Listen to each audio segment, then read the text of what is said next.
that aggression, start being the same play that we've seen over the past year. Yeah, we've actually had a surprising result as well in the lower bracket of the Open qualifiers as the Muslim actually knocked out Zenio 2-0 in lower round 2, so congratulations to him. And over here in the top right-hand corner of the map, ESV Cloud Kingdom, we have our blue Terran player, representative of Evil Geniuses. Give a cheer for PuMa. And his opponent in the lower left-hand corner of the map, up 1-0 in this set. From SK, it is MC.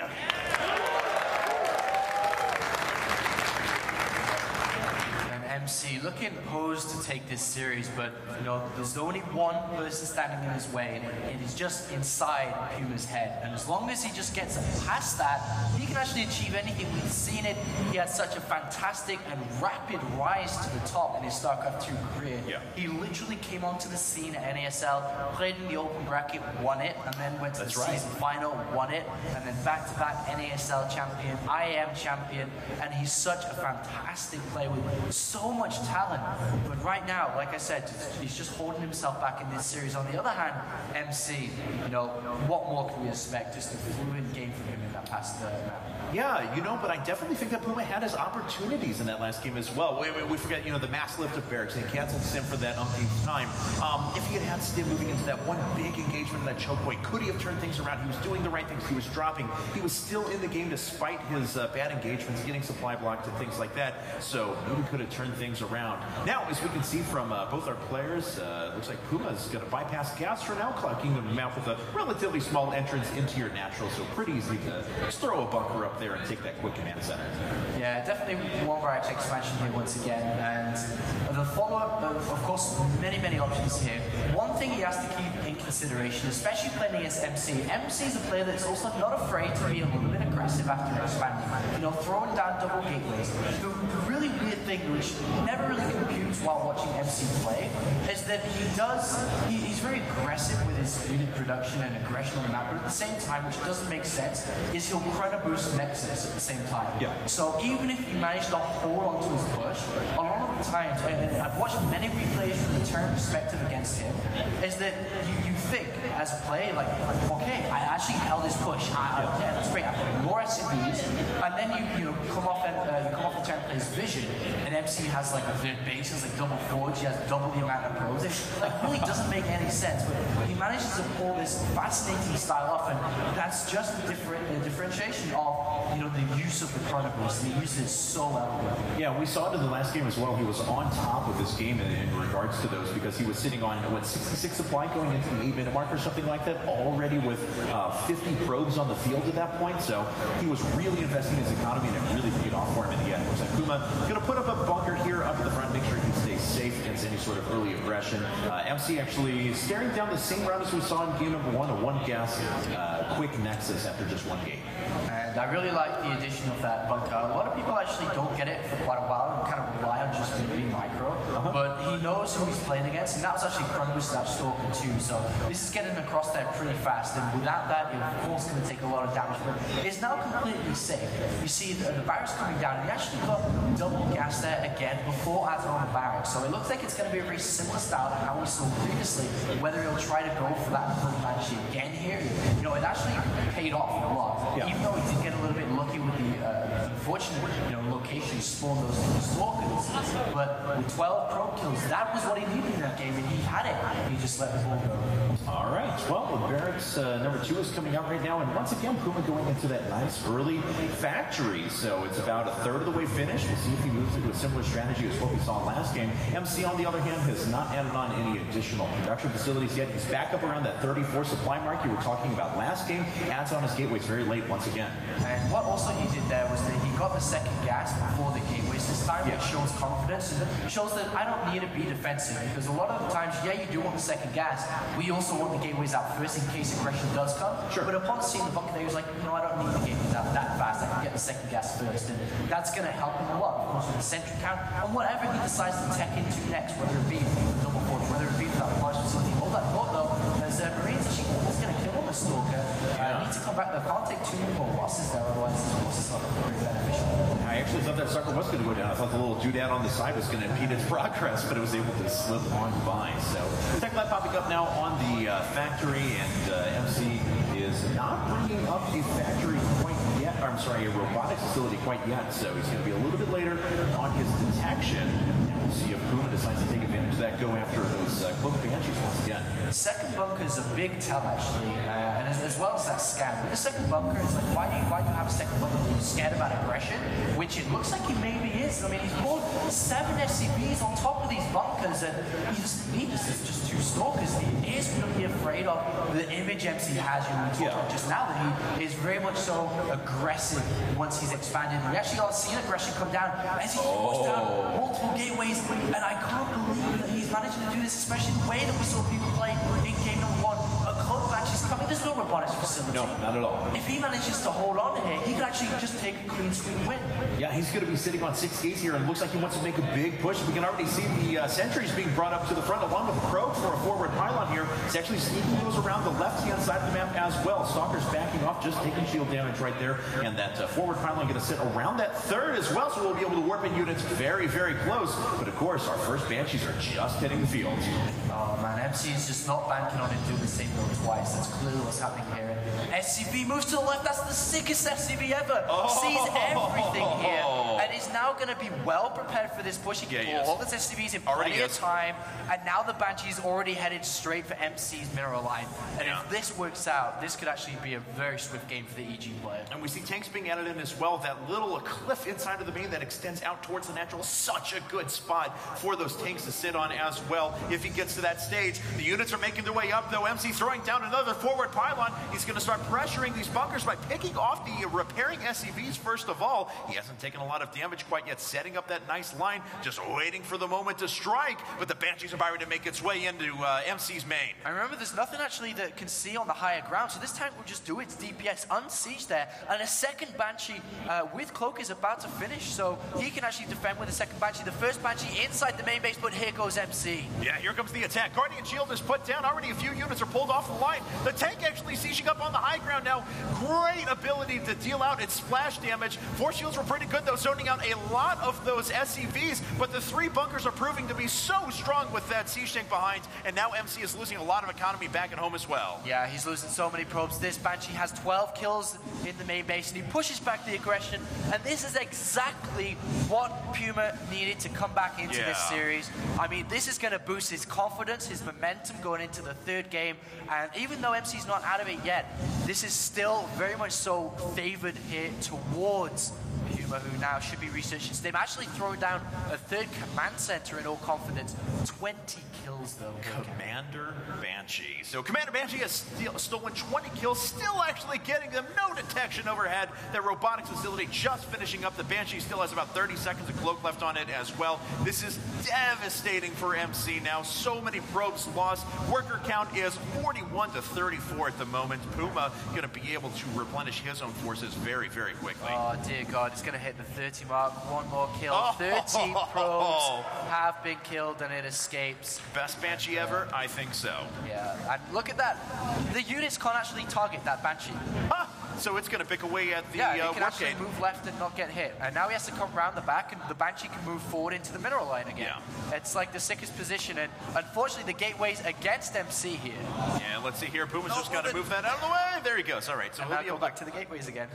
That's ridiculous. This Banshee is going to be worth its weight in gold minerals. So taking a look back on PuMa's side of things, though, how is he reinvesting in his infrastructure? 3 more barracks coming up. Another command center just finishing up as well. So we'll be able to float that over to his 3rd here in just a bit, but his confidence certainly running high in this game. Oh yeah, this is just going, everything's going his way this time. Just the build choices and the strategy choices from both players, he just rolled that lucky dice here, and he's got that big advantage now. Adding on Medivacs, this little army here is going to be very, very strong, working on the late game with his 1-1.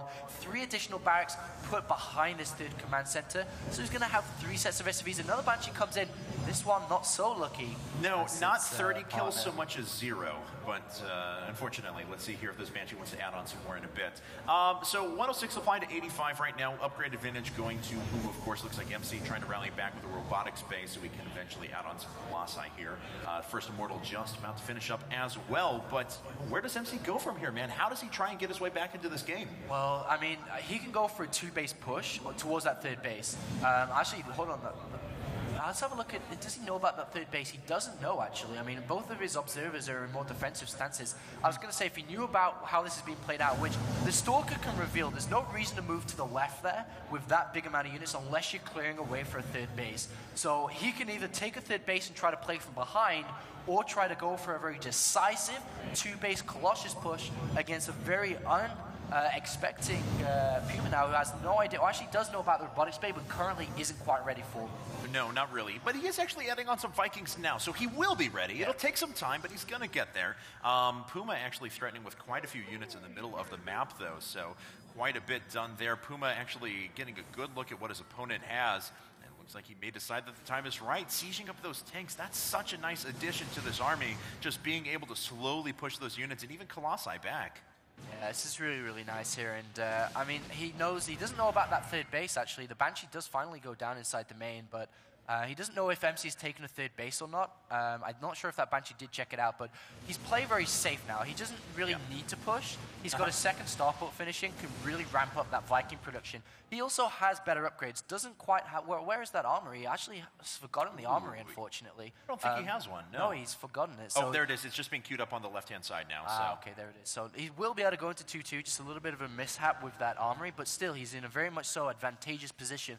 These tanks, I mean, especially with tanks behind Bayer with Vikings, this 2-base push, which MC's trying to go for, it's going to be so difficult to work, and he knows it. So he's actually getting Zealot Charge to use the tanks against PuMa here. If he can get the Zealots in there, could do more splash damage to his own units than anything else. Now, of course, we talked about that space in between the natural and the 3rd in regards to TVT before in the last set, Pull versus PuMa, but the same's going to hold true here as well. With good positioning, those tanks are going to be able to hold so much space around, as we can see, as was just pointed out there to us. The upgrades, well, not there for MC. In fact, he has no forges out and has not started any sort of weapons or armor upgrades. And a single Marine is on the 3rd base of MC, so PuMa knows exactly what's going on now. He knows the 2-base push is coming. He knows that all he has to do to tie up this series is hold on to it. And in a defensive stance here, it's pretty much the easiest thing to do. MC, is he going to throw down a Nexus here as kind of a retreat path, or is he just going to go for it? I mean... If he does try to do it, I mean, he's throwing down double forge, but I mean, he's so far behind. I'm just trying to think of outs. Look at, PuMa's at 200 supply. Yes. He's in a defensive posture. This push isn't really going to work, and the Nexus hasn't gone down yet. He does have the resources for it, but Storm is now coming as well. But the main base is almost mined out. The natural almost mined out, and there's that awkward position for that Banshee.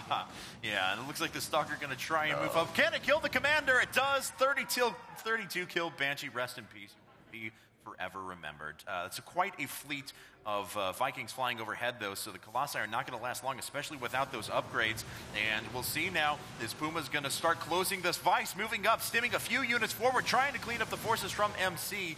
MC, of course, Storm still only about 60% of the way done, so not ready to engage quite yet. Storm could actually be a game changer here. I mean, it always is a game changer in this matchup.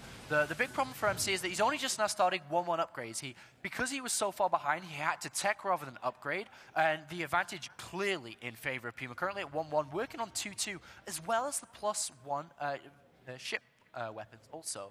So Prism on its way out, and it did get spotted there by that SCV. But did he see it, though, is the question. Oh, one Colossus taking quite a bit of damage there, and looks like PuMa starting to siege up on the high ground. One Storm comes up, but a few units stimming forward, actually only able to pick off one High Templar there. So PuMa tossing a couple of units aside, replenishing now off of those units. And oh, look at that. Missile turret's going to pick up on the Warp Prism. Can it kill it? No, it cannot. So MC going to begin warping in some units behind. No, decides to get into a little bit better position first. Oh, but it goes down. So now PuMa's been playing really defensively so far. What do you think he's waiting for now to go kill his opponent? He's waiting for MC to kill himself. That's what he's waiting for, because as soon as MC walks out into an aggressive stance, if PuMa's still in a defensive one, he's going to get shut down so heavily. The tank's in amazing position. Also the Vikings too. 2-2 is about to complete. Maybe MC's waiting for his 1-1 and then trying to go, but with this Nexus going down, which immediately gets spotted by the Vikings, you know, he knows now that, all right, let's go send a few units down and kill that. But we do have MC pushing out here. Like I said, Storm can still change this game around. He is on 190 supply at the moment, and what's the worker count for our two players here? It's 44 to 63, so that 19 supply difference is actually in Army at the moment, and he's going to start threatening this third base. PuMa has to lift that off, moving away while retreating with the rest of his army. MC making his way in, doing a little bit of damage for now, but one Colossus gets picked off right away by those +1 weapon Vikings. There's no ghosts out yet, so he's actually got nothing to combat the Storm. He has to just make sure he splits, and well, that's actually pretty good for PuMa. Can he get every single High Templar?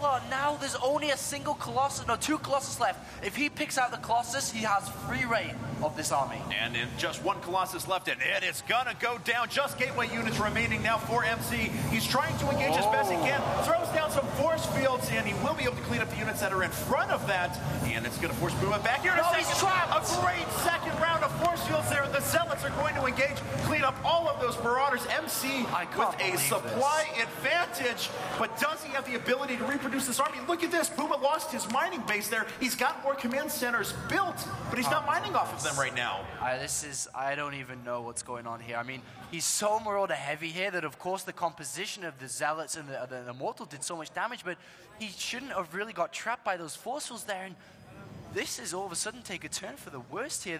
He just didn't have Ghosts out. That's one of the big things, though. If we were looking at any mistakes here, the Ghosts were not out on time, considering that the Ghost Academy has to come down as the third base was landed. And now a big counterattack here, still upgrade advantage here for PuMa, but there's still nothing to really deal with the High Templar at the back. Yeah, but, you know, MC does have 1-1 down now, so it's just a 1 upgrade disadvantage in all of those, and he has started 2-2.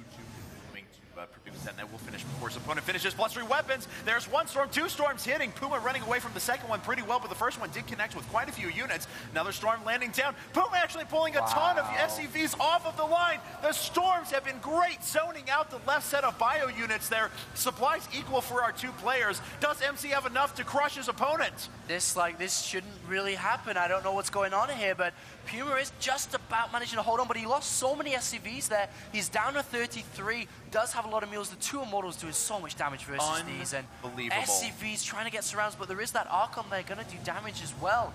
I can't believe we're actually seeing this here. No, neither can I. A ton of SCVs have been killed now. The economy is starting to look better for MC. I can't believe I'm saying that after the way he was held to those 2 bases for so long. And MC actually the one now pressing his advantage. We do have a planetary fortress over at the 4th for PuMa, but he's not really received an economic benefit from it quite yet. MC, as we can see from the vision, they're actually not aware that those bases are sitting over there. Imagine if MC just switched back over to Colossus now. What really is he going to do? He has absolutely no Vikings now. He has hardly any way to produce it because his economy is so bad. Right now, he still is working on Archons and High Templar, realizing that there's still no Ghosts out. There just haven't been any in the entire game.